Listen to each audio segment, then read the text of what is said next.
جماعت ششم مضمون علم شہریت ہماری مقامی حکومت۔ سبق نمبر 1 ہماری سماجی زندگی۔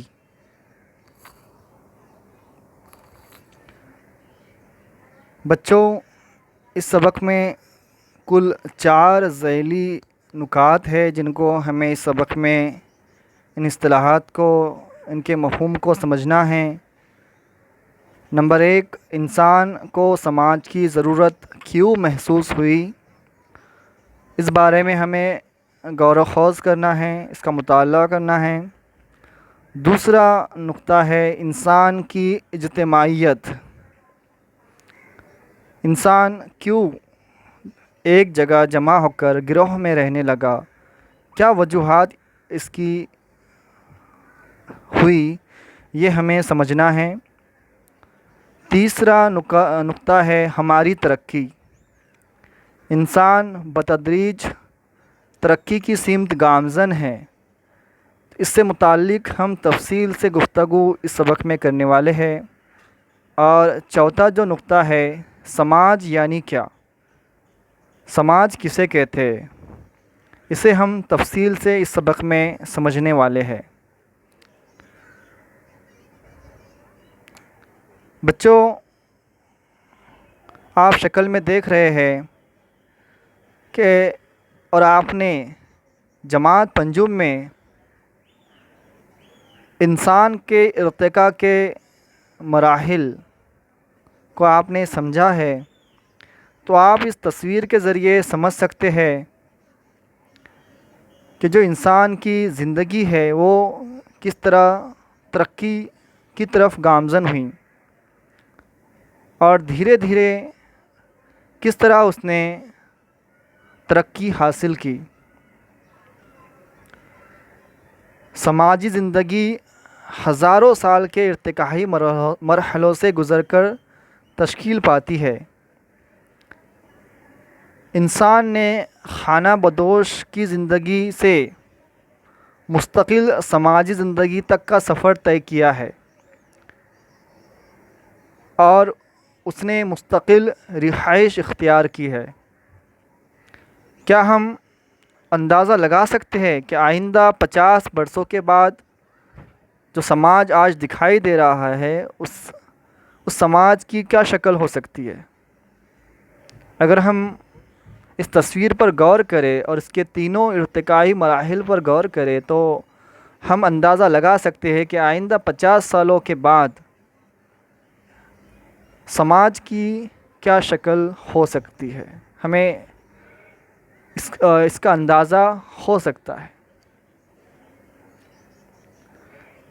آئیے، جو پہلا نقطہ ہے انسان کو سماج کی ضرورت کیوں محسوس ہوئی، اس کو ہم تفصیل سے اس کا مطالعہ کریں گے۔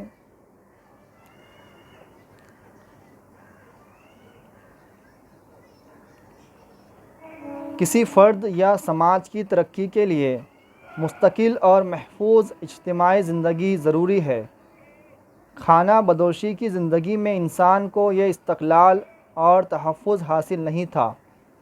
گروہ میں رہنے سے تحفظ ملنے کی آگاہی حاصل ہونے سے انسان مل جل کر رہنے لگا۔ سماج کی تشکیل کے پس پشت یہ ایک اہم ترغیب ہے۔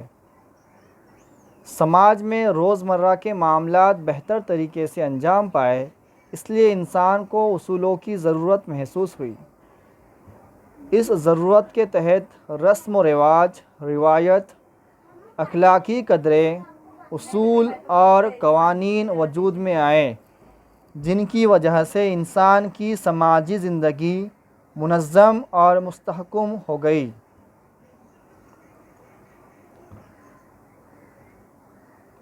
دوسرا نقطہ اس کا تھا انسان کی اجتماعیت، یعنی انسان کیوں جمع ہو کر رہنے لگا۔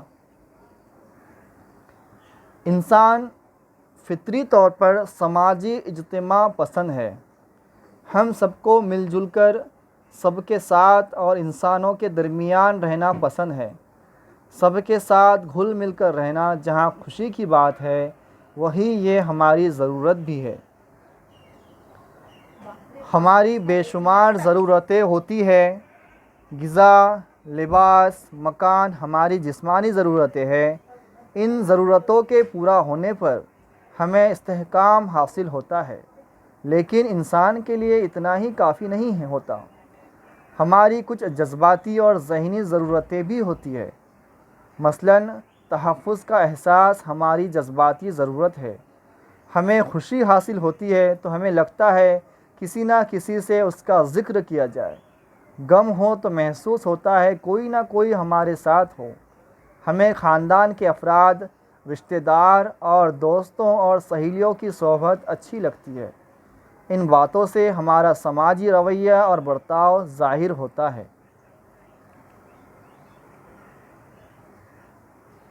آپ جانتے ہیں کہ ہماری بنیادی ضرورتیں غذا، لباس، مکان، تعلیم اور صحت ہے۔ سماج کے افراد کی محنت اور ان کی ہنرمندی کی وجہ سے چیزیں تیار ہوتی ہیں۔ تعلیم اور صحت سے متعلق خدمات اور سہولیات کی بنا پر ہم باعزت زندگی گزار سکتے ہیں۔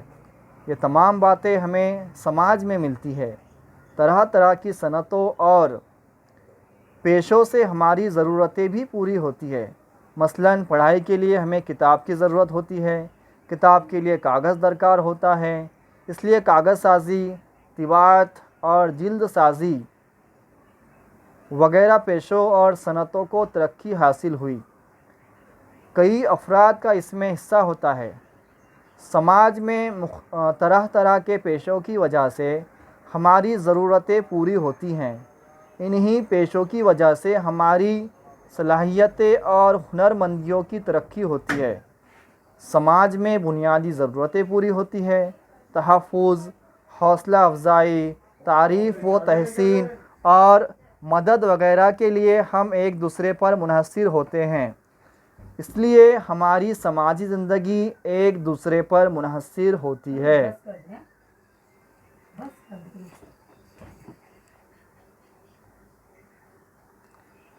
تیسرا ہمارا پوائنٹ ہے ہماری ترقی۔ ہر انسان میں فطری طور پر کچھ خوبیاں اور صلاحیتیں ہوتی ہیں۔ وہ خفتہ حالت میں ہوتی ہے، یعنی چھپی ہوئی حالت میں۔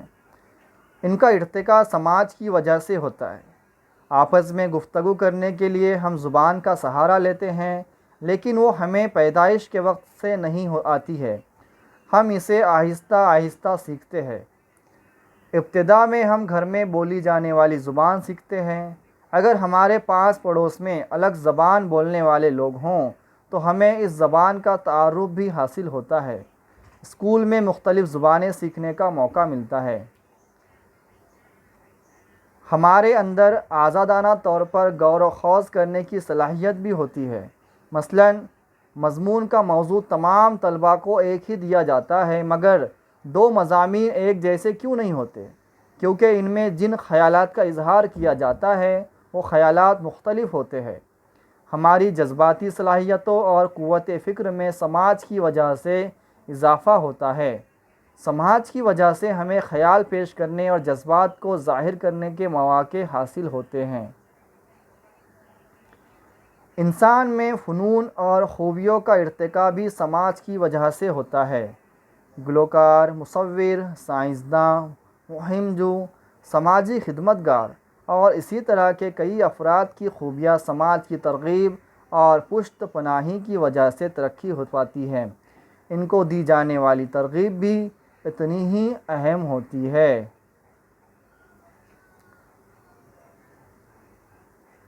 چوتھا ہمارا پوائنٹ تھا سماج یعنی کیا؟ سماج یعنی معاشرہ۔ سماج میں تمام مرد و زن، جوان، بوڑھے، چھوٹے لڑکے لڑکیاں شامل ہوتی ہے۔ ہمارے خاندان سماج کا جزء ہوتے ہیں۔ سماج میں مختلف گروہ، ادارے اور تنظیمیں ہوتی ہیں۔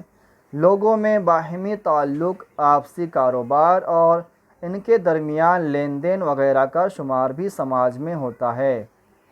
انسانوں کا گروہ یا ہجوم کا مطلب سماج نہیں ہوتا، بلکہ کچھ یکساں مقاصد کی تکمیل کے لیے جب لوگ یکجا ہوتے ہیں تب ان کا سماج بنتا ہے۔ غذا، لباس، مکان اور تحفظ جیسی ضرورتوں کی تکمیل کے لیے سماج کو ایک مستقل نوعیت کا نظام تشکیل دینا پڑتا ہے۔ ایسے نظام کے بغیر سماج کے روزمرہ کے معاملات انجام نہیں دیے جا سکتے۔ سماج کے وجود کو برقرار رکھنے کے لیے ایک نظام کا ہونا ضروری ہے۔ مثلاً غذا کی ضرورت پوری کرنے کے لیے زراعت ضروری ہے۔ زراعت سے متعلق تمام امور انجام دینے کے لیے مختلف ادارے قائم کرنا پڑتے ہیں۔ زراعت کے اوزار بنانے کے لیے کارخانے، کسانوں کو قرض دینے کے لیے بینک، پیدا شدہ مال کے لیے منڈی جیسے بڑے انتظامات کرنے پڑتے ہیں۔ ایسے کئی انتظامات کی تکمیل پر سماج مستحکم اور پائیدار بنتا ہے۔ تو بچوں، ہم نے پہلے سبق کے چاروں نکات کو سمجھا ہے۔ پہلا جو ہمارا سبق ہے ہماری سماجی زندگی، اس کے چاروں پوائنٹ ہم نے ڈسکس کیے ہیں۔ چاروں نکات کو تفصیل سے ہم نے سمجھا ہے کہ انسان کو سماج کی ضرورت کیوں ہوتی ہے، انسان کی اجتماعیت یعنی کیا، ہماری ترقی سے کیا مراد ہے، اور سماج یعنی کیا۔ تو ہم نے چاروں نکات کو تفصیل سے سمجھا ہے، اس کی معلومات حاصل کی ہے۔ اگر کوئی آپ کو کوئی نقطہ سمجھنے میں دقت آئی ہو تو آپ مجھ سے کمنٹ باکس میں رابطہ قائم کر سکتے ہیں۔ شکریہ۔